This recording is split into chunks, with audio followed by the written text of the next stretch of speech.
Love is Not All by Edna St. Vincent Millay, 1892 to 1950. Love is not all. It is not meat nor drink, nor slumber nor a roof against the rain, nor yet a floating spar to men that sink, and rise and sink, and rise and sink again. Love cannot fill the thickened lung with breath, nor clean the blood, nor set the fractured bone. Yet many a man is making friends with death, even as I speak, for lack of love alone. It well may be that in a different hour, pinned down by pain and moaning for release, or nagged by want past resolution's power, I might be driven to sell your love for peace, or trade the memory of this night for food. It may well be. I do not think I would. Okay, this is a poem. It's a sonnet by Edna St. Vincent Millay.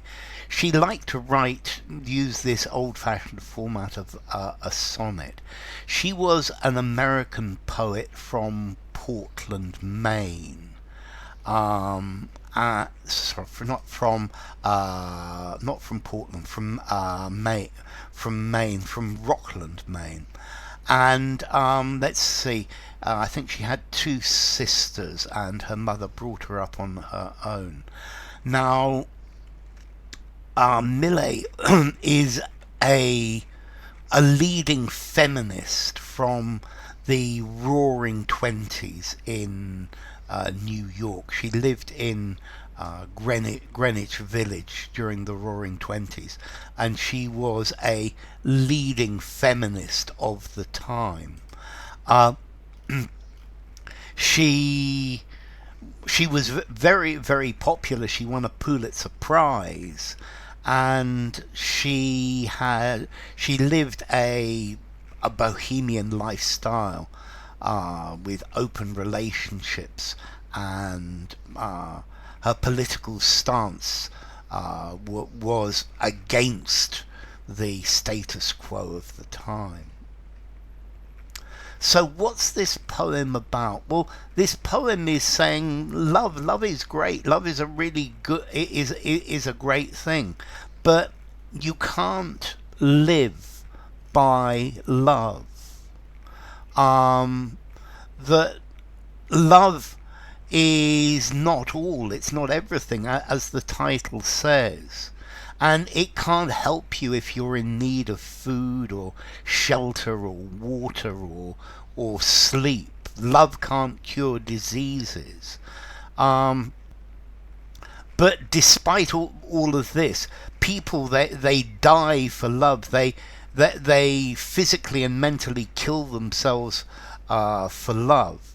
And finally, at the end, she says if she was forced to choose between some physical thing that she needed desperately, like food, then she might trade her love for this, but she thinks she probably would not.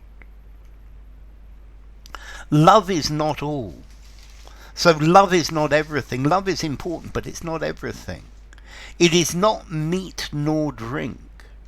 Okay, so love isn't food. Love isn't water. And humans, to live, we need food and water. Perhaps we need love as well to live, but it's not an absolute basic. Nor slumber. It's not. Love is not sleep. Sleep when you're desperately tired, when you need to sleep. Nor a roof against the rain. So yes, if you don't have somewhere to sleep and it's raining, then love is not a very helpful thing. Nor yet a floating spar to men that sink and rise and sink and rise and sink again. So it's not a floating spar. A spar here is a piece of wood. It's not a floating piece of wood to somebody who is shipwrecked in the sea. Somebody whose boat has sunk, somebody who's floating there. It's not something to cling to keep you alive as you rise and sink in the water. But I like the way she's repeated this rise and sink, because I think she's drawing your attention towards it, and she's pointing out that this is more than just a drowning man on the ocean. This is people in society, and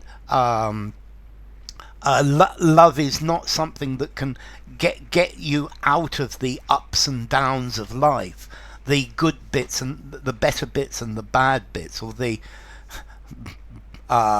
less bad bits and the worst bits. So it's got I think this drowning man or drowning person within society. Love cannot fill the thickened lung with breath. So if you're dying because your lungs are filling up with liquid that you can't breathe, that perhaps you've got lung cancer or something like that, love is not going to make you better. It's not going to heal you, nor clean the blood, nor set the fractured bone. So love can't clean your blood. Love is not going to stop you from being ill. It's not going to set a broken arm, a broken leg. Yet many a man is making friends with death, even as I speak, for lack of love alone. But many people are dying. They are making friends with death. They're getting to know death because they don't have enough love. So love is something that can help keep us alive. It helps keep our minds alive, keeps our spirit alive. And there are many people in this world who are dying from lack of love. It may well be, it's very possible, that in that difficult hour, pinned down by pain and moaning for release, or nagged by want past resolution's power, I might be driven to sell your love for peace. So it might well be in the hour of death, in a really, really difficult moment, when I'm completely pinned down, I'm full of pain and moaning for release. Please let me die, let me die. Or nagged by want past resolution's power, or I'm pushed by need. I need something more